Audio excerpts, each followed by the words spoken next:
బంధువులారా, ఇవాళ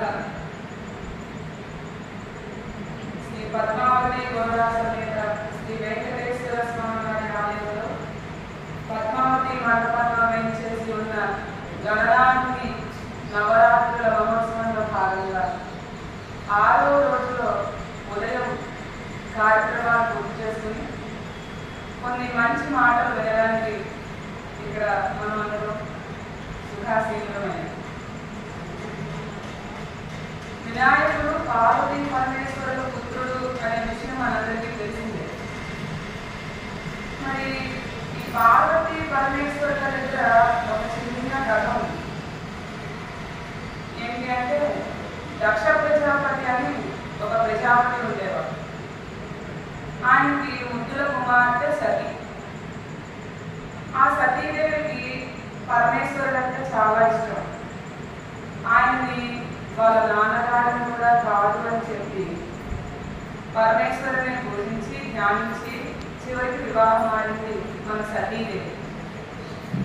అలా ఆ సతీదేవి తనకి కాదని చెప్పి దక్ష ప్రజాపతి పరమేశ్వరుడికి వివాహం ఆడిందని కోపంతో ఉంటాడు. దక్ష యజ్ఞం మొదలు పెడతాడు. దక్షుడు ఒక యజ్ఞాన్ని ప్రారంభిస్తాడు మహావైభవంగా. అలా ప్రారంభించినప్పుడు ఏం జరుగుతుంది? శివుడిని తప్ప మిగతా దేవగణం అందరినీ కూడా పిలుస్తాడు ఈ దక్షుడు.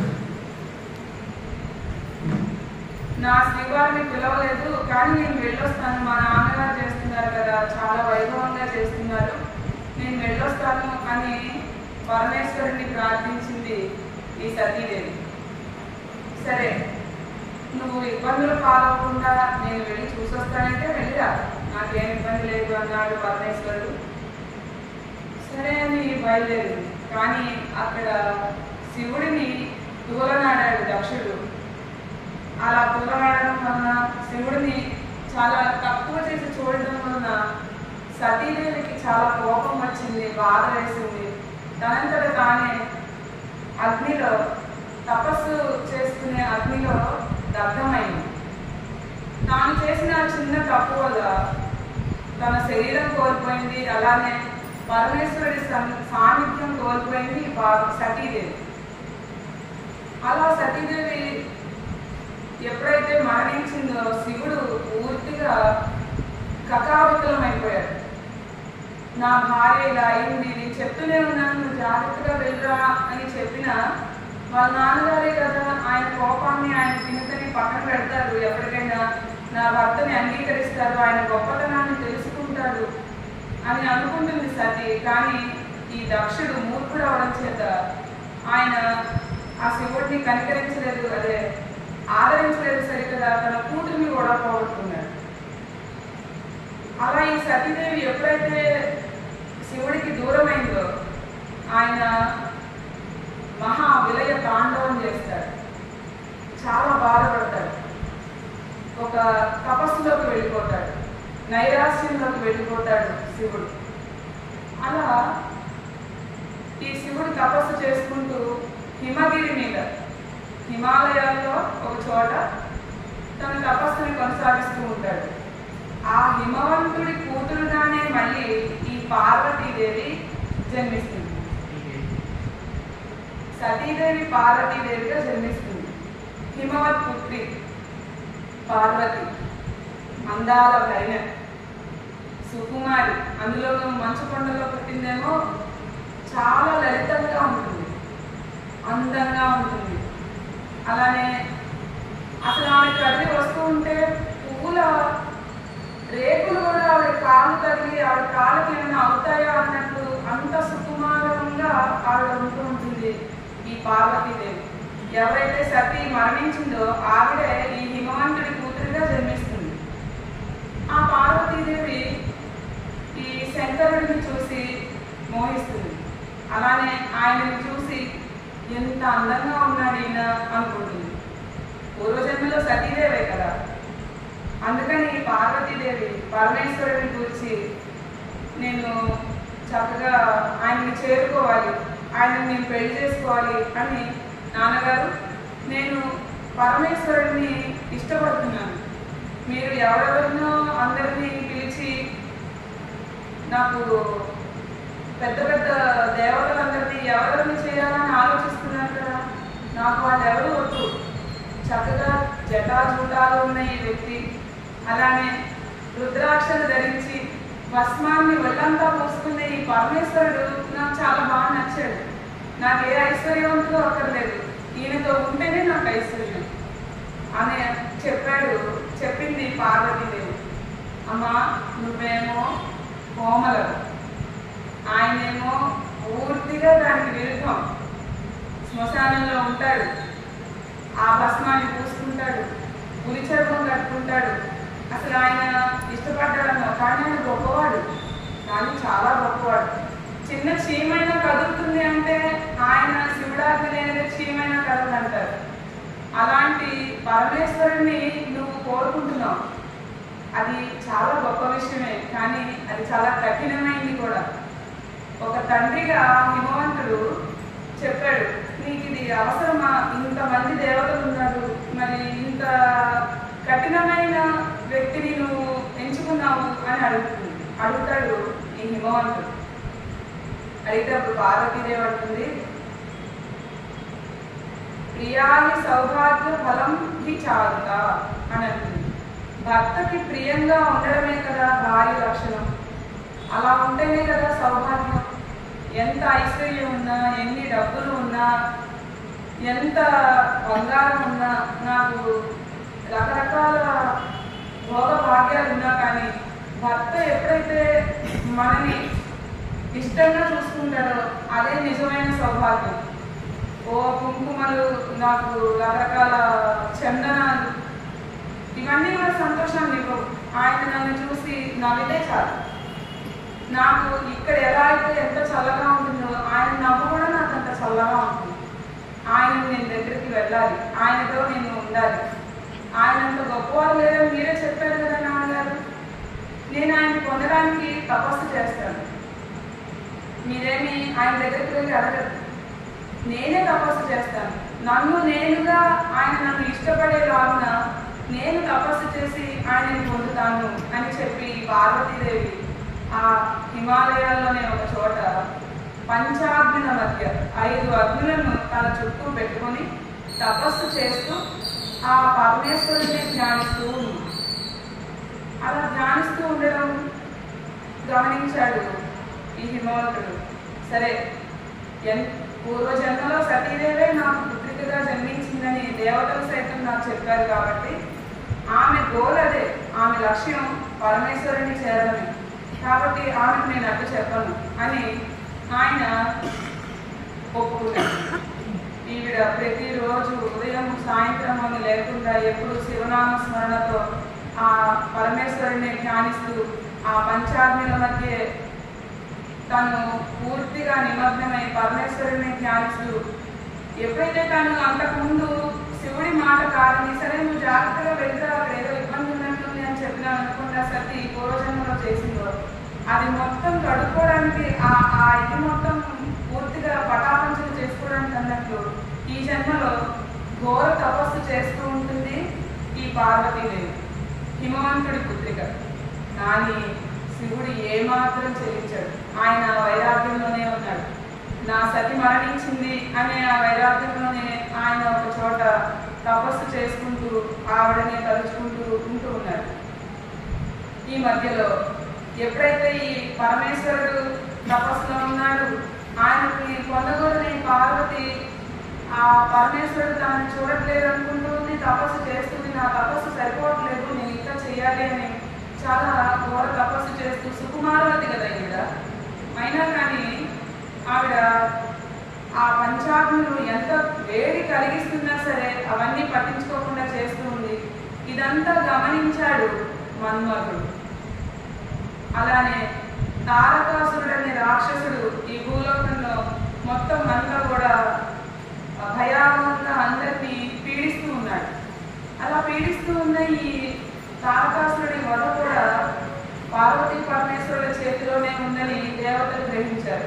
తారకాసురుడికి ఒక వరం ఉందండి, బ్రహ్మదేవుడి దగ్గర నాకు మరణం లేకుండా వరం ప్రసాదించమని బ్రహ్మదేవుని ప్రార్థించాడు ఈ తారకాసురుడు. కానీ ఆ తారకాసురుడు మరణం లేకుండా ఏ జీవి ఉండదు నాయన అని బ్రహ్మ ఎప్పుడైతే చెప్పాడో అప్పుడు నేను చాలా గొప్పగా తెలివిగా ఆలోచించాను అన్నట్టు ఈ తారకాసురుడు ఏం చేస్తాడు,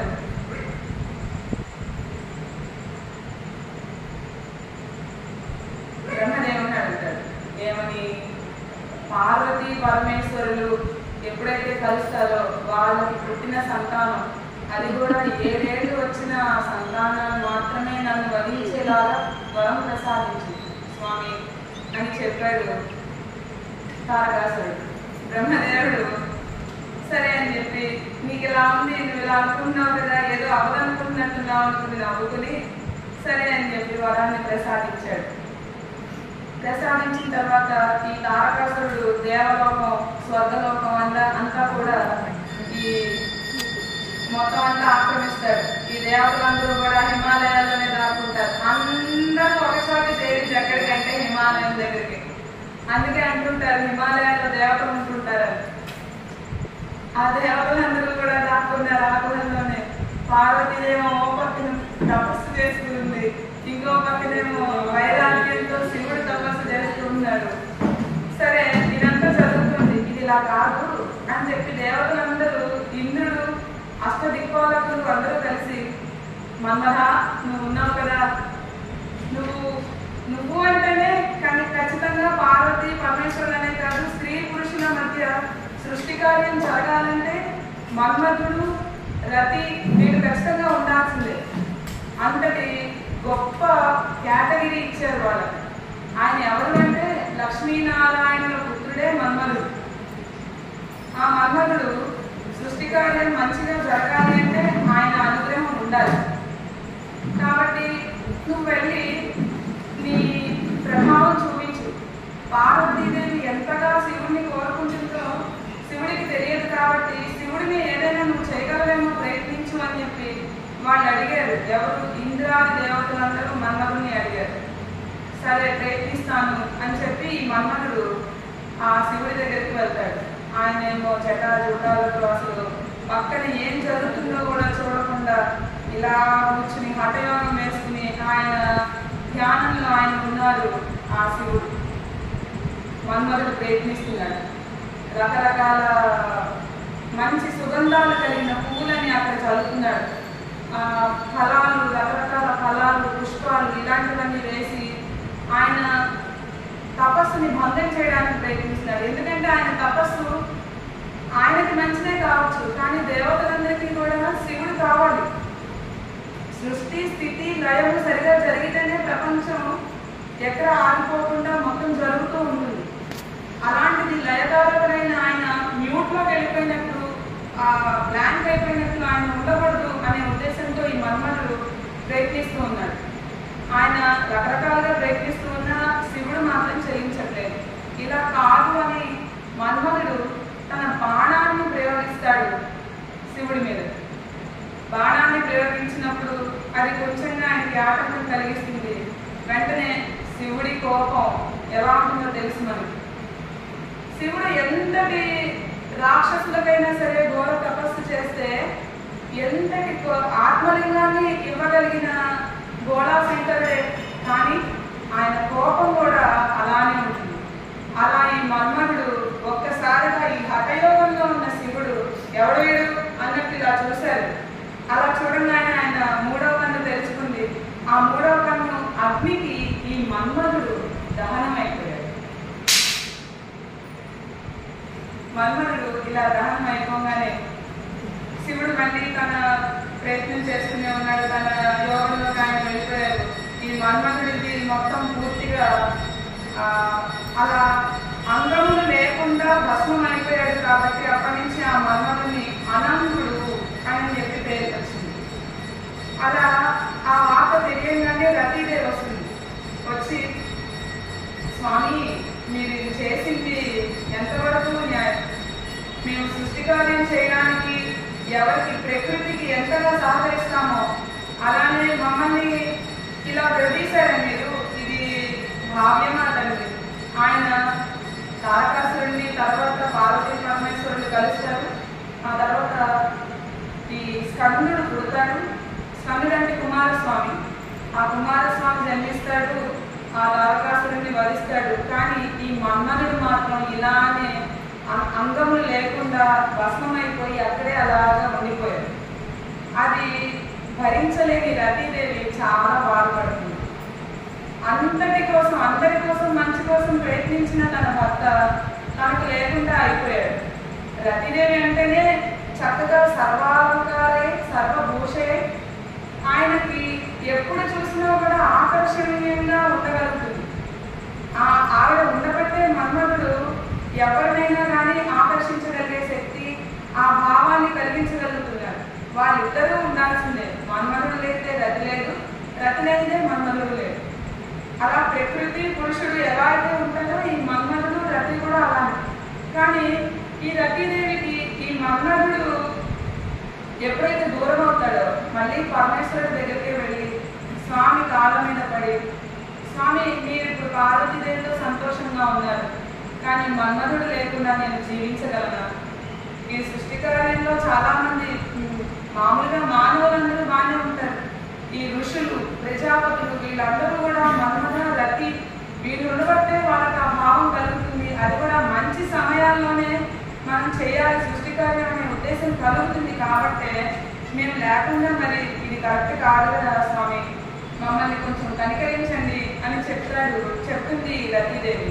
ప్రార్థిస్తుంది పరమేశ్వరుని, అమ్మా నా శాపానికి తిరుగుండదు, నా కోపానికి తిరుగుండదు, అది నీకు తెలిసిన విషయమే. కానీ నేను తాను పరోపకారం కోసమే ఈ మన్మధుడు భస్మమయ్యాడు కాబట్టి నేను ఇప్పుడు ఒకటి చెప్తాను.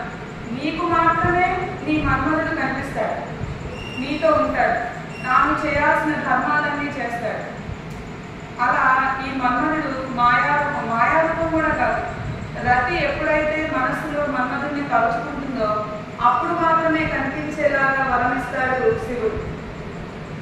అలా వరమిచ్చిన రతీదేవి సరే అని చెప్పి ధన్యవాదాలు చెప్పి స్వామికి నమస్కరించి ఆయన పాదాలని తన మనసులో ఉంచుకుని ఎప్పుడు మన్మధుడిని తలుచుకుంటే అప్పుడు పరమేశ్వరుడు అనుగ్రహంతో ఈ మన్మధుడు తనకు కనిపిస్తూ ఉంటాడు రతీదేవికి. అలా రతీదేవి పూర్తిగా తన భర్తని తీసుకోలేకపోయినా తను అనుకున్నప్పుడు మాత్రం సాధించగలుగుతుంది.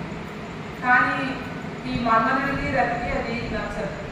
ఒకప్పుడు అందాల రాజు, ఇప్పుడు అంటారు కదా ఎవరైనా ఉంటే అబ్బా మన్మధుడిలా ఉన్నాడండి, ఎంత బాగున్నాడో, ఎంత అందంగా ఉన్నాడో ఈ వ్యక్తి అని అనుకుంటారు కదా. అలాంటి వ్యక్తి ఇప్పుడు కనిపించడానికి దేవతలకి కానీ ఇంకెవరికి కనిపించకుండా అయిపోయాడు కదా. పూర్తిగా అందములే లేకుండా అనంగుడు అయిపోయాడు కదా ఈ ముక్కంటి కోపానికి. అలాంటి మన్మధుడు రతికి మాత్రమే కనిపిస్తున్నాడు, ఇంకెవరికి కనిపించలేదు. మన్మధుడు కనిపించట్లేదు ఈ మధ్యన, ఏమైపోయాడు అనుకుంటూ ఉన్నారు ఈ దేవతలందరూ. ఇంకెక్కడి మన్మధుడు మన కోసమని ప్రయత్నించి చివరికి భస్మం అయిపోయాడు కదా అనుకున్నారు. అయ్యో పాపం అనుకున్నారు మిగతా వాళ్ళందరూ. ఇలా కాదు, పార్వతి పరమేశ్వరుడిని మనం మళ్ళీ వెళ్ళగలుగుతాం. నేను చేసింది పరోపకారం కోసం మాత్రమే. పరోపకారాయ వహంతి నద్యః, పరోపకారాయ దుహంతి గావః, పరోపకారాయ ఫలంతి వృక్షః, పరోపకారార్థం ఇదం శరీరం. మన్మధుడు తాను తన స్వార్థం కోసం ఏ పని చేయలేదు. ఇక్కడ ఎప్పుడు కూడా ఆ రాక్షసుల బారి నుంచి దేవతలని రక్షించడం కోసమే, పరమేశ్వరుణ్ణి మేల్కొల్పడం కోసమే మన్మధుడు అక్కడికి వెళ్ళాడే తప్ప అసలు శివుడికి తెలియనిది, శివుడికి తెలియని ఇది కాదు కదా అని ఆ పరోపకారం కోసమే తాను తన శరీరాన్ని సైతం లెక్క చేయకుండా తన శరీరాన్ని పోగొట్టుకున్నాడు. అలా మన్మధుడిని రతీదేవి అడుగుతుంది, స్వామి మళ్ళీ పరమేశ్వరుడి దగ్గరికి వెళ్దాం, వెళ్ళి మన ఈ బాధని తొలగించుకోవడానికి పూర్తిగా మీకు తన శరీరం పూర్తిగా తనకు వచ్చేలా ఉన్న ఏమైనా ఉపాయం చెప్తారేమో, మళ్ళీ ఆయనే మనకి దిక్కు అని చెప్పి వెళ్ళి అడుగుతారు. అడిగితే నా కోపానికి ఎటువంటి ఇది లేదు, కానీ మీకు ఒక ఉపాయం చెప్తాను అని పరమేశ్వరుడు చెప్పాడు. ఏమంటే, నేను మీకు ఏకాక్షర గణపతి మహామంత్రం ఇస్తాను. ఏకాక్షర గణపతి మహామంత్రంతో మీరు ధ్యానించండి. మీరు అనుకున్న అభిష్టాలు తప్పక నెరవేరుతాయి అని చెప్పి పరమేశ్వరుడు తన వినాయకుడు ఎవరైతే ఉన్నారో తన పుత్రుడు, ఆ వినాయకుడి ఏకాక్షర మంత్రము ఈ రతి మన్మధులకి ఉపదేశిస్తాడు.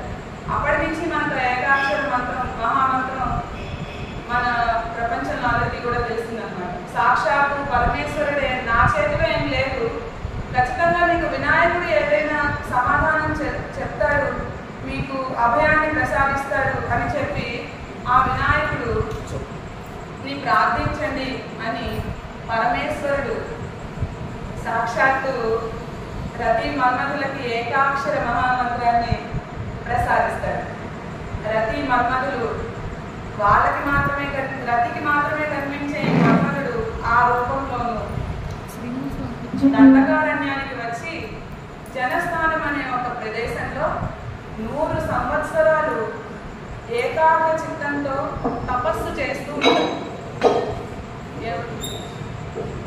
మహాగణపతి ని ఏకాక్షర మంత్రంతో తపస్సు చేస్తూ ఉంటారు ఈ రతి మన్మధులు.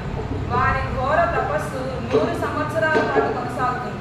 వారు ఏమి నిద్రాహారాలు మానేసి ఏమి తినకుండా తాగకుండా గణపతిని సాక్షాత్తు ఘోరంగా తపస్సు చేస్తూ ఉంటారు.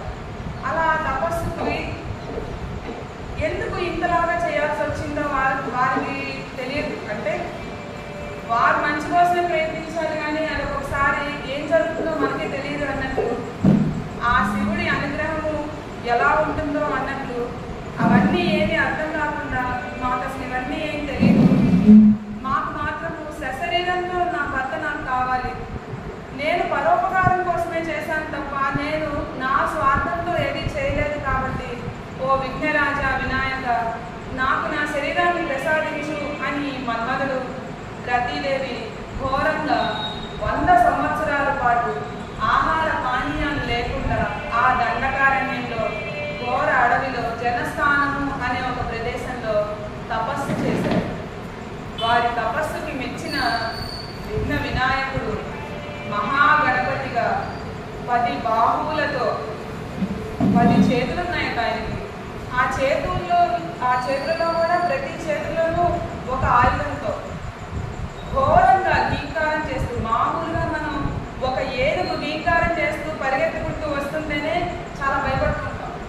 అలాంటిది పూర్తిగా విద్యలకి అధిపతి విఘ్నరాజు, గణాధ్యక్షత కలిగిన వ్యక్తి, పార్వతీ పరమేశ్వరుల తనయుడు, అంతటి గొప్ప శక్తి కలిగిన ఆ వినాయకుడు 10 బాహువులతో అలా పరిణమించి వాళ్ళ ముందు సాక్షాత్కరించాడట.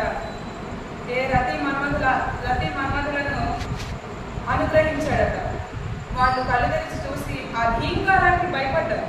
అప్పటి వరకు చెలించని రతి మన్మధులు ఆ ఘీంకారానికి ఏమైంది, మేమేమైనా తప్పు చేశామా, మా తపస్సులో ఏమైనా లోపం ఉందా అని రతి మన్మధులు కూడా భయపడి అలా కళ్ళు తెరిచి చూడంగానే ఆ భయంకరమైన రూపం భయంకరంగానే ఉంది. అది 10 బాహువులతో ఉన్నాడు, పెద్ద చాట చెవులున్నాయి, తొండ ఉంది. ఇంత పెద్ద విగ్రహాన్ని పైకి అలా చూసేసరికి ఒక విధంగా భయపడ్డారు, ఒక విధంగా సంతోషపడ్డారు. అదొక రకమైన స్థితిలో ఉన్నారు వాళ్ళు. ఎలా అంటే మనకి షాక్ కలిగితే ఇట్లా వెళ్ళాలి అనే ఇది ఉంటుంది, కానీ వెళ్ళలేము. అది ఇలా కొట్టుకుంటూ ఉంటుంది. అది సంతోషం కాదు, భయమే. కానీ పక్కకు వెళ్ళాలి అనే విషయం మనకు తెలుస్తున్నా కానీ మనం వెళ్ళలేము. అలా లాక్ అయిపోయినట్లు అయిపోయారు ఈ రతి మన్మధులు అన్నారు. కానీ తర్వాత మాత్రం చాలా ఆనందపడిపోయారు. ఇంతటి మహోత్కటమైన రూపాన్ని ఎవ్వరూ చూడలేదు. మేము చూసాం అంటే మేము చూడగలిగామంటే ఇది కూడా నీదే కదా. ఇప్పుడు మనం స్వామిని చూడగలుగుతున్నాం, ప్రతిరోజు దర్శనం చేసుకోగలుగుతున్నాం అంటే అది స్వామి మనకి ఇచ్చిన పుణ్యమే, ఆయన మనకిచ్చిన అనుగ్రహమే. లేకపోతే మనం ప్రతిరోజు గుడికి రావాలన్నా కానీ ఆయన్ని మనకి అనుగ్రహం ఉండగా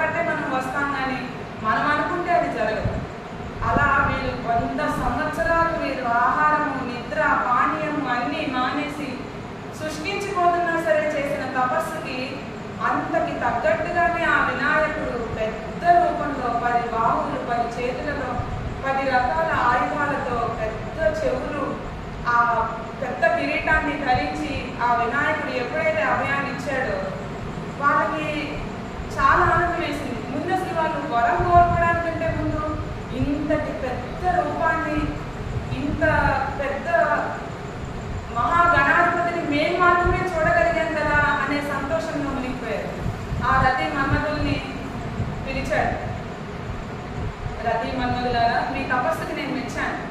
మీరు చాలా ఘోరంగా తపస్సు చేశారు. నా ఈ రూపం ఇంతవరకు ఎవరికి సాక్షాత్కరించలేదు. నేను ఈ రూపాన్ని మీరు మాత్రమే చూడగలిగారు.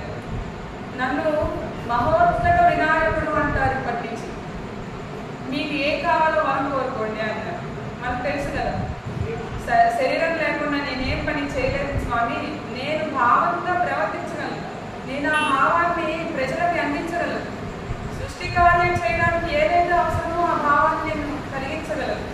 కానీ నాకు నా శరీరం కావాలి. నేను పరోపకారం కోసమే ఆ రోజు పరమేశ్వరుడిని అలా పార్వతీదేవి వైపు నడిపించడానికి ప్రయత్నించాను తప్ప వేరే ఇది లేదు. కాబట్టి నాకు శరీరాన్ని ప్రసాదించండి అని చెప్పి రతి మన్మధులు ఇద్దరు కూడా నా భర్తకి శరీరాన్ని ప్రసాదించమని, ఆవిడ నా శరీరాన్ని నాకు ఇవ్వండి అని చెప్పి వినాయకుడిని ఈ మన్మధుడు అడుగుతారు. అడిగితే అలానే ఇది చాలా క్లిష్టమైంది. ఎందుకంటే ముక్కంటి తనయుడు, కానీ ముక్కంటికి తనయుడు. ముక్కంటే ఆయన కోపాగ్ని చేత భస్మమైన వాడు ఈ అనంతుడు. పాపం పరోపకారం కోసం చేసినా కానీ ఆయన భస్మం అయిపోయాడు. అనంతుడు అనే పేరు కూడా వచ్చింది. అసలు అంగములే లేవి ఈయనకి అని చెప్పి పేరు కూడా వచ్చింది. అది నిందాస్తుతి మాదిరి అయింది అనమాట. అది క్లిష్టమైంది. ఎందుకంటే వాళ్ళ నాన్నగారు చూపించిన కోపాగ్నిని తట్టుకొని మళ్ళీ తనకి శరీరాన్ని ఇవ్వడం అంటే అది ఒక విధంగా ఆయనకి ఇబ్బందే. కానీ ఈ విఘ్న వినాయకుడు ఆ పరమేశ్వరుడి అనుగ్రహం ఎంతలా ఉంది అంటే, మనం తపస్సు చేస్తూ ఉంటే, మనకి గురువు గారు ఇచ్చిన జపం మనం చేస్తూ ఉంటే ఆ తపస్సు గురువు గారి కంటే కూడా మనం ఎక్కువ సంతోషాన్ని పొందగలుగుతాం. అంటే నేను ఇక్కడ అనేది వాళ్ళు కూడా వాళ్ళ స్థాయి కంటే కూడా నా శిష్యుడు ఎక్కువ ఎదగాలి అని గురువులు ఎలా అయితే కోరుకుంటారు, అలా పరమేశ్వరుడు నేను కాదు వినాయకుడు మీకు చేయగలుగుతాడు అనే స్థితికి ఈ పరమేశ్వరుడు వెళ్ళాడు. ఎందుకు వెళ్ళాడు అంటే, ఆయన ఆ పార్వతీ పరమేశ్వరులని తల్లిదండ్రులని ఎప్పుడు అంత గౌరవించారు, అంతగా వారిని ఎప్పుడూ పూజిస్తూనే ఉన్నారు అనే ఉద్దేశం ఇక్కడ మనం గమనించాలి. అలా ఈ పార్వతీ పరమేశ్వరుడి యొక్క శాపాన్ని తూలనాడడానికి దునమాడడానికి ఈ విఘ్నేశ్వరుడు ఏం చెప్పాడు అంటే ఉపాయం, నీకు శరీరం ప్రాప్తిస్తుంది. కానీ ఇప్పుడే కాదు, ఇక్కడ మళ్ళీ ఇంకో చిక్కుంది. ఇప్పుడే కాదు, ఎందుకంటే ద్వాపర యుగంలో శ్రీకృష్ణుడు జన్మించాక రుక్మిణీదేవిని వివాహం ఆడిన తర్వాత ఆ రుక్మిణీదేవి గర్భవాసాన్ని నువ్వు జన్మిస్తావు. కానీ ఇక్కడ మనకి కృష్ణుడి పుత్రులు కానీ కృష్ణుడి సంతానం కానీ ఎవరు కూడా బతినట్టు మనకు చెప్పరండి. కానీ మరి ఈ అబ్బాయి ఎవరు పుట్టారని చెప్పి అంటున్నారు, సశరీరంగా ఉంటారు అని చెప్పి వినాయకుడు చెప్తున్నారు కదా అనుకోవచ్చు. కానీ ఇక్కడ ఏం జరుగుతుందంటే, రుక్మిణీదేవి గర్భవాసాన్ని జన్మించిన ఈ ప్రద్యుమ్నుడు అనే సంతానాన్ని శంబరాసురుడు అనే రాక్షసుడు ఏం చేస్తాడు, పుట్టిన వెంటనే సముద్రంలో పడేస్తాడు. అలా పుట్టిన వెంటనే సముద్రంలో పడేస్తాడు. ఏదో జరుగుతుంది నీకు, అవన్నీ కాదు, నువ్వు తర్వాత ప్రద్యుమ్నుడు అనే నామధేయంలో కృష్ణుడు రుక్మిణీదేవుల పుత్రుడిగా నువ్వు జన్మిస్తావు. అప్పటి నుంచి నీకు నీ శరీరం లభిస్తుంది, నీకు నీ పూర్వజన్మ వృత్తాంతం నీకు తెలుస్తుంది, నీ పనులన్నీ అయిపోయిన తర్వాత అప్పుడు రతీదేవి నువ్వు వచ్చి చేరుతుంది అని వినాయకుడు తనకి అభయమిస్తాడు. మరి ఇది నిజంగా జరిగిందా? తెలియదు. కాబట్టి తెలుస్తుంది నిజంగా ఆయన ఇచ్చిన వరం నిజంగా జరిగిందా? ఇది ఎప్పుడు జరిగింది? తారకాసురుడు అంటే కృతయుగంలో జరిగింది. కృతయుగంలో జరిగిన ఈ శాప విమోచనాన్ని చెప్పిన వినాయకుడిది ద్వాపరయుగం దాకా వెయిట్ చేసి ఇది జరిగిందో లేదో తెలుసుకుని, మరి అప్పుడు దేవతలు తెలుసుకున్నారో లేదో తెలియదు. కాబట్టి మనం కలియుగంలో ఉన్నాం, మనకు అవన్నీ తెలుస్తున్నాయి. వేదవ్యాసులన్నీ రచించేశాడు కాబట్టి మనకి అంత అదేంటి ఉత్సాహం, అది ముందు జరుగుతుందో లేదో అనే టెన్షన్ అక్కర్లేదు. నేను ఇప్పుడే చెప్పేస్తాను అది జరిగిందో లేదో. ఏం జరిగిందంటే, రుక్మిణీదేవిని సాధించుకోవడానికి కృష్ణుడు రథం మీద బయలుదేరాడు. అలా బయలుదేరాడు, రుక్మిణిని సాధించుకున్నాడు. ఆవిడ ఎంత పరమ సాధ్వో తెలుసు మనకి. చాలా సత్వగుణం గల ఆ రుక్మిణీదేవి, నీవు తప్ప ఇంకెవరు నాకు తెలియదు స్వామి అనుకుంటూ ఉంది. ఆవిడని వివాహం ఆడాడు రుక్మిణీదేవికి శ్రీకృష్ణుడు. అష్టభార్యలు ఉన్నా సరే, ఎన్ని కష్టాలు ఉన్నా సరే, కృష్ణుడు మాత్రం రుక్మిణిని ఇష్టపడ్డాడు. ఆవిడిచ్చిన తులసికి తూగాడు. చివరికి రుక్మిణీదేవికి ఈ సంతానం కలుగుతుంది. ఎవరు? ప్రద్యుమ్నుడు. పుట్టిన సంతానాన్ని శాపవశాత్తు శ్రీకృష్ణుడికి పుట్టిన సంతానం ఎవరు కూడా లేరు. అలా ఆ దీంట్లోనే ఈ రుక్మిణికి పుట్టిన ఈ ప్రద్యుమ్నుడు కూడా సముద్రంలో శంబరాసురుడు అనే రాక్షసుడు సముద్రంలో పడేస్తాడు. పడేసిన తర్వాత ఏం జరుగుతుందంటే, మామూలుగా పిల్లలైతే బతకరు కదా, సముద్రంలో పెడితే ఎవరైనా బతుకుతారా? ఎవరు బతకరు. ఆ ఉప్పు నీళ్ళలో ముక్కుల్లోకి చెవుల్లోకి వెళ్ళి ఎప్పటికో మరణించి ఉండేవారు. కానీ ఈ పిల్లవాడు చనిపోలేదు. చనిపోకుండా ఒక పెద్ద చేప అతను మింగుతున్నాడు. అయినా కానీ చనిపోలేదు. మామూలుగా తిమింగలం మింగిందంటే ఏమవుతుంది? మనకి ఊపిరి ఆగిపోతుంది, మనం చనిపోతాం. కానీ ఈ పిల్లవాడు చనిపోలేదు.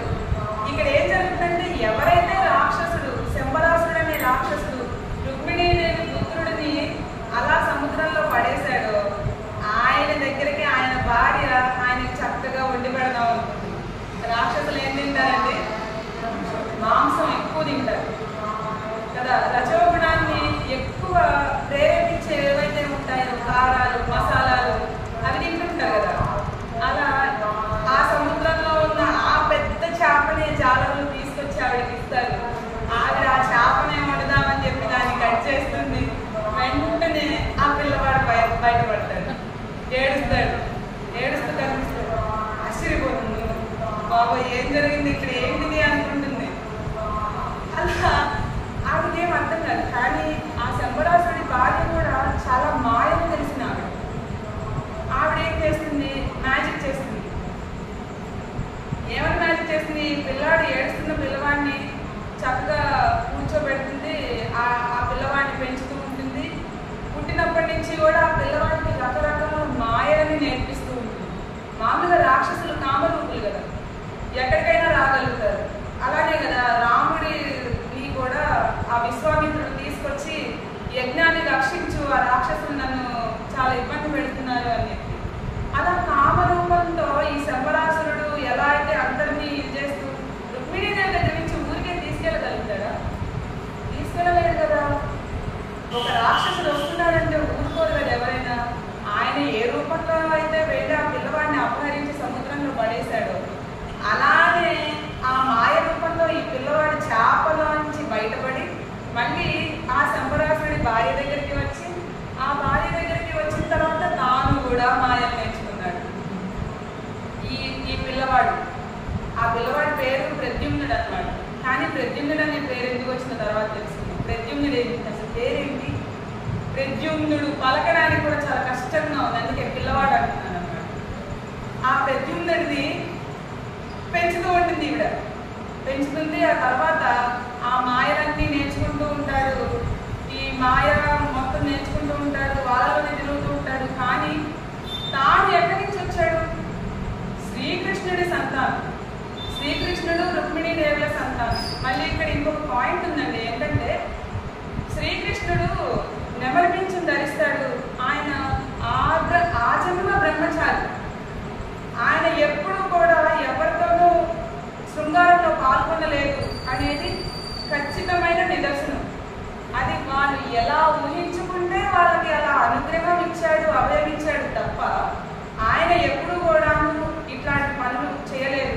వాళ్ళు ఏది కోరుకుంటే అది ఇచ్చే భగవత్ స్వరూపమే శ్రీకృష్ణుడు. నేనే భగవంతుడిని ఆయన అని ఆయన భగవద్గీతలో కూడా చెప్పారు. అలా రుక్మిణీదేవి పుత్రుడు కావాలని కోరుకుంది. అలానే అని చెప్పి ఆయన క్రీగంటితో చూశారు. ఆమె గర్భవతి అయింది. ఈ పిల్లవాడు జన్మించాడు. శంబరాసుడు తీసుకొచ్చాడు. శంబరాసుడు చచ్చిపోయాడు అనుకున్నాడు. కానీ ఆ పిల్లవాడే మళ్ళీ తనకు కుమారుడిగా అలా పెరుగుతూ ఉన్నాడనే విషయం తెలియదు. చివరికి ఆ శంబరాసురుడిని తన జీవితం తెలుసుకున్న ఈ ప్రద్యుమ్నుడు, తాను శ్రీకృష్ణుడు రుక్మిణిల పుత్రుడిని తెలుసుకున్న ఈ ప్రద్యుమ్నుడు ఆ శంబరాసురుడిని వధిస్తాడు. రకరకాల రాక్షసులు ఎంతో మందిని ఇబ్బంది పెడుతూ ఉంటారు. దైత్యులు కదా. ఎవరైనా ఇప్పుడు ప్రహ్లాదుని వాళ్ళ నాన్నగారు ఎంత ఇబ్బంది పెట్టారు. ఈ ప్రద్యుమ్నుడిని కూడా, పిల్లవాడిని కూడా శంబరాసురుడు నీ వధించాడు, వీడు మనవాడు కాదు, రాక్షసుడు కాదు, ఎవరో అదే దేవుడు ఎవరో అయి ఉంటారు అనుకుంటారు, దేవతలు ఎవరో అయి ఉంటారు, ఈ రూపంలో వచ్చారు అని ఈ ప్రద్యుమ్నుడిని కూడా చాలా మంది రాక్షసులు ఇబ్బంది పెడుతూ ఉంటారు. ఆ ఇబ్బంది పెట్టిన రాక్షసులందరినీ శంబరాసురుడిని వధించిన తర్వాత కూడా చాలా మంది రాక్షసులని వధించాడు ఈ ప్రద్యుమ్నుడు. వధించిన తర్వాత తన పూర్వజన్మ వృత్తాంతం తెలుసుకుంటాడు, త్రైలోక్య సంచారి అవుతాడు, మోక్షాన్ని పొందుతాడు. ఆ మోక్షాన్ని పొందిన సశరీరంతో మోక్షాన్ని పొందుతాడు ఈ ప్రద్యుమ్నుడు. ఎందుకంటే శ్రీకృష్ణుడి కుమారుడు కాబట్టి ఆ పుణ్యం తనకి అక్కడి దాకా లభించింది. అలా ఆ సశరీరంతో తాను స్వర్గానికి వెళ్ళిన తర్వాత మళ్ళీ రతీదేవిని చేరుకొని ఆ రతీదేవితో మన్మధుడు సశరీరంగా తన శరీరాన్ని తాను పొంది చివరికి ఇప్పటికీ కూడా అందరికీ శరీరంతో కనిపిస్తూ ఉన్నాడు అని వ్యాస మునీంద్రులు మనకి గణేశ పురాణం ద్వారా తెలియజేస్తున్నారు. ఇంతటి కష్టం అవసరమా? ఆలోచించారా? తాను చేసింది ఏమైనా తప్ప? మన్మధుడు చేసింది తప్ప కాదు కదా. కానీ తాను కృతయుగం నుంచి ఇప్పటిదాకా ఇబ్బంది పడ్డాడు. ద్వాపరయుగం దాకా, ద్వాపరయుగంలో కూడా తనకి సులువుగా లభించిందా? ఆ వినాయకుడు నువ్వు ఇలా సశరీరంగా ఉంటావు అని అభయమించేదాకా టెన్షన్ ఆయనకి, మన్మధుడికి. అవునా కదా? అనంకుడు అనే పేరు వచ్చేసింది, అనవసరంగా వచ్చేసింది. నిజం చెప్పాలంటే అక్కడ ఉన్న ముక్కంటిది తప్పులేదు, ఇక్కడ ఉన్న ఈ మన్మధుడిది తప్పులేదు. మరి ఎందుకు ఇలా జరిగింది? కొన్ని ఎందుకు జరుగుతాయనే దానికంటే వాటి వలన జరిగే ఆ ఉపాఖ్యానాలు ఉంటాయి చూసారా, వాటి వలన జరిగే సొల్యూషన్స్, సమాధానాలు, అవి ముఖ్యం అన్నమాట. అక్కడ ఎవరిని కూడా మనం తపస్సు చేసేటప్పుడు అనవసరంగా ఇబ్బంది కలిగించకూడదు. అది మన ఇంట్లో ఎవరైనా జపం చేసుకుంటున్నా సరే, దేవుడి దగ్గర దేవతార్చన చేసుకుంటున్నారు, జపం చేసుకుంటున్నారు, లేదా ఋషులైనా సరే తపస్సు చేసుకుంటున్నారు, వాళ్ళని మనం ఇబ్బంది కలిగించకూడదు. అలా ఇబ్బంది కలిగిస్తే ఏం జరుగుతుందనేది ముక్కంటి ఈ క్రియ ద్వారా మనకు తెలియజేస్తున్నాడు. అలా అంత ఘోర తపస్సు చేస్తున్న ముక్కంటే నువ్వు భస్మం అయిపోతా. ఆయన ఏమనుకోలేదు, ఎవరిలో నన్ను చూశారు, ఆ త్రినేత్రం ఓపెన్ అయింది, ఆ కన్ను తెరుచుకుంది, హీజ్ స్మాష్ అన్నమాట ఒక్క నిమిషం. అలా ఆ మన్మధుడు తాను అనుకోకుండా చేసిన దానికి తాను బలయ్యాడు. పరోపకారం కోసం చేసిన ఎప్పుడు చేయాలనేది మనం తెలుసుకోవాలి. వాళ్ళు చెప్పారు కదా అని ఈయన వచ్చేసారు కదా. మన్మధుడు పరోపకారం కోసమే చేసి ఉండొచ్చు, కానీ దేవతలు చెప్పారని ముక్కంటిని ఈయన ఎలా చేయగలరు? అసలు ఆయన ఎవరు? వాగర్ధావివ సంపృక్తవు వాగర్ధ ప్రతిపత్తయే జగతపితరౌ వందే పార్వతీ పరమేశ్వరం. వాక్కు అర్థము ఎలా అయితే కలిసి ఉంటాయో అలాగ ఉండే పార్వతీ పరమేశ్వరుడు వాళ్ళు. వాళ్ళ వియోగం సహజమే, కానీ వాళ్ళు ఎప్పుడు కలుసుకుంటారో వాళ్ళకే తెలుసు. వాళ్ళు మనలాగా ఊరికే భార్యాభర్తలు కాదు కదా, వారు జగద్రక్షకులు. వాళ్ళ సృష్టికే తల్లి తండ్రి వంటి వారు. మొత్తం ఎవరైనా భార్యాభర్తలు అంటే పార్వతీ పరమేశ్వరులు అనే స్థితిలో ఉన్నారు వాళ్ళు. వారి ఉన్నత స్థితి, వారి స్థాయికి మించి ఎవరు లేరు. అలాంటి వారిని కలపాలని ఈయన ప్రయత్నించడం పాపం. ఏదో అంటారు చూసారా, ఉడతాపత్తిగా రాముడికి ఆ ఇసుక తీసుకెళ్ళి నేను సముద్రంలో వేశాను, రాముడికి కొంచెం హెల్ప్ చేశాను అన్నట్లు ఈయన అక్కడికి వెళ్ళారు. అనవసరంగా ఆయన శరీరాన్ని పాడు చేసుకున్నారు, పూర్తిగా భస్మం అయిపోయారు. ఆ తర్వాత మళ్ళీ పరమేశ్వరుడిని ప్రార్థించారు. అంతటి ఇబ్బంది పడినా కానీ వినాయకుడు చివరికి తన శరీరాన్ని తనకి అందించారు. ఎవరికి? మన్మధుడికి. మన్మధుడు ఇంత ఇబ్బంది పడ్డారు, ఆయన పడ్డారు, రతీదేవిని పెట్టారు. పాపం ఆయన అప్పటి నుంచి ఇప్పటిదాకా రతీదేవి అందరికీ ఆయన కనిపించదు. నేను బాగానే ఉన్నాను, మీరు ఎలా ఉన్నారు, ఈ పక్కనే వినిపిస్తూ ఉంటారు. ఆయన ఎవరికి మీరు కనిపించదు, ఎవరితో మాట్లాడుతుంది, పిచ్చిదైంది ఏంటి అనుకుంటారు కదా ఎవరైనా కానీ. కాదు, నువ్వు అలా కాకుండా ఇలా చేసి ఉండాల్సింది. మామూలుగా భార్యాభర్తలు ఏదో మాట్లాడుకుంటూ ఉంటారు కదా, అలా మాట్లాడుకుంటూ వచ్చినప్పుడు ఈయన పక్కనే ఉన్నాడనే విషయం ఆవిడకి మాత్రమే తెలుసు, మిగతా వాళ్ళు ఎవరికి తెలియదు. పాపం ఏంటో అనంగుడు అయిపోయాడు, పాపం అంగం లేకుండా అయిపోయాడు, ఆయన ఏమయ్యాడో కూడా తెలియదు, ఫిక్స్డ్ అయిపోయింది పాపం, మాట్లాడుకుంటున్నా అంత ముందుగా బాగుంటున్నారు జనాలందరూ. అది తట్టుకోలేక ముందు మళ్ళీ పార్వతీదేవి పరమేశ్వరుడి దగ్గరికి వెళ్ళింది. ఆ వెళ్ళిన తర్వాత మళ్ళీ వినాయకుడి దగ్గరికి వెళ్ళామా నీకు జరుగుతాయని అని చెప్పి పరమేశ్వరుడికి కటాక్షించాడు. మళ్ళీ వినాయకుడి దగ్గరికి వెళ్ళిన తర్వాత వినాయకుడు చాలా కష్టమైందండి నిజంగా. ఆలోచించండి మీరు, మామూలుగా ఎముకలు ఉన్నా సరే వాటిని మాంసము కండ ఇవన్నీ కూడా మనం ప్రాణం పోయొచ్చు. అక్కడ వినాయకుడిని కూడా పార్వతీదేవి తలొక్కటే పోయింది కాబట్టి ఆయన ప్రాణం పోసారు. మరి ఏమో పూర్తిగా భస్మం అయిపోయారు. మరి ఇంత అసలు ఎముకలు లేవు, పాడు లేవు, అంగములు లేవు, ఏమి లేవు, ఇంకా నా ప్రాణం కావాలి, నా భర్త కావాలి, సశరీరంగా కావాలి అంటే అంత కష్టమైనది కూడా ఆయన కాబట్టి నీకు జరుగుతుంది. కానీ ఇలా చేయి, ఇలా చేస్తే ప్రద్యుమ్నుడి రూపంలో నువ్వు జన్మిస్తావు, జన్మించిన తర్వాత మళ్ళీ నీకు మోక్షం లభిస్తుంది. శరీరంతో సశరీరంతో నీకు మోక్షం లభిస్తుంది. ఆ మోక్షం లభించిన తర్వాత స్వర్గంలోకి వచ్చిన తర్వాత రతి నిన్ను గుర్తిస్తుంది. నువ్వు అప్పుడు అలాగా మీ ఇద్దరు కలుస్తారు అని అంత పెద్ద టాస్క్ని, వాళ్ళ నాన్నగారు ఇచ్చిన టాస్క్ని పూర్తి చేశాడు ఈ మహోత్కట గణపతి. అప్పటి నుంచి ఆయనని మహోత్కట గణపతిగా మనం పూజిస్తూ ఉన్నాం.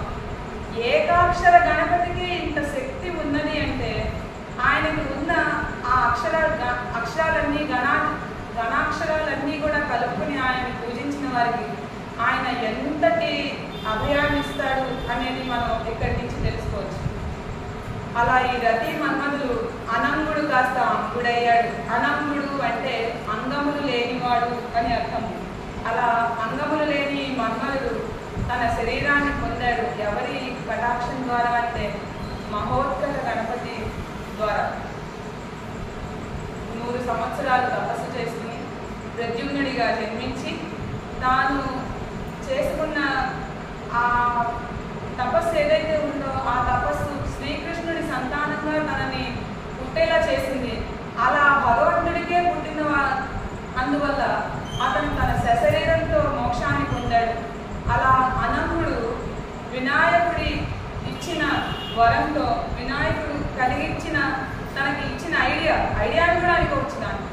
ఆయన వరము ఇచ్చాడు, నువ్వు ఇలా చెయ్యి అని చెప్పాడు. కాబట్టి ఆయన ఇచ్చిన దాంతో వారు రతి మన్మధులు కూడా మళ్ళీ ఇప్పుడు ఎవరికైనా ఋషులకి కనిపిస్తూ ఉన్నారు అంటే సశరీరంతో ఆ వినాయకుడి వల్లనే. అది మనం గమనించాల్సింది. ఇక్కడ వినాయకుడిని మామూలుగా భక్తి శ్రద్ధలతో కొలుచుకుంటే చిన్న గరిగిస్తేనే సంతోషపడిపోయి వారికి మోక్షాన్ని ఇచ్చాడు కదా.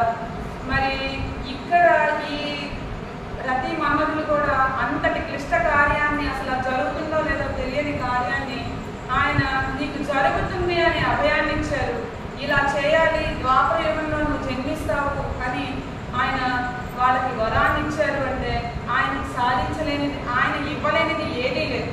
కాబట్టి ఎప్పుడు కూడా ఆయనని భక్తి శ్రద్ధలతో ఎవరైతే పూజిస్తారో ఎంతటి క్లిష్ట పరిస్థితినైనా, ఎంతటి చిక్కు ముడినైనా ఆయన తన చిన్న కళ్ళతో వాటిని సులభంగా విడిపడేలాగా చేస్తారు. అలానే మనకున్న కష్టాలు, ఎంతటి క్లిష్టమైన కష్టాలు కావచ్చు, ఎంతటి ఇబ్బందికరమైన పరిస్థితులు కావచ్చు, ఇంకా ఈ క్షణమానికే నేను ఏదైనా అయిపోతానేమో అనుకునే టైంలో కూడా మీరు శ్రద్ధతో వినాయకుడిని తలుచుకుంటే ఆయనే మనకి ఈ సమయం, ఈ క్షణం కాస్త పరీక్షణాలు అయ్యేలా చేస్తారు. మనకి మంచి జీవితాన్ని లభించేలా చేస్తారు. ఎవరు? వినాయకుడు, గణాధ్యక్షుడు, మహాగణపతి. అలా ఏకాక్షర గణపతిని మనం ప్రార్థిద్దాం. ఆ వినాయకుడిని ఎప్పుడు మన మనస్సులో ఆరాధిద్దాం. నాకు ఈ సమయం కేటాయించిన గురువు గారికి, అలానే ఈ 4 మాటలు ఏవైతే నేను చెప్పగలుగుతున్నానో అవన్నీ మా గురువు గారి కటాక్షం వల్లనే. ఆ గురువు గారికి, మా నాన్నగారికి, మా నాన్నగారైన గురువు గారికి శతదా సహస్ర ధన్యవాదాలు తెలియజేసుకుంటున్నాను. సమయాన్ని వినాయకుడి దగ్గర నేను గడుపుతున్నాను. ఆయన నాతో పాటు ఇక్కడ ఉన్న వారందరికీ కూడా మంచి కలిగిస్తారని ఆశిస్తూ నేను ఒక పాట పాడి ఈ ప్రవచనాన్ని ముగిస్తాను. గణనాథా కావవా దయ చూపవా, కాలహరణ మేలరా కరుణ చూపవా. గణనాథా కావవా దయ చూపవా, కాలహరణ మేలరా కరుణ చూపవా. తొలుత నిన్నెగా కొలచిన తోడా, తొలుత నిన్నెగా కొలచిన తోడా, తలచినట్టి పనుల నెల్ల నిలచినడుపుదు, తలచినట్టి పనుల నెల్ల నిలచినడుపుదు. గణనాథా కావవా దయ చూపవా, కాలహరణ మేలరా కరుణ చూపవా. మంద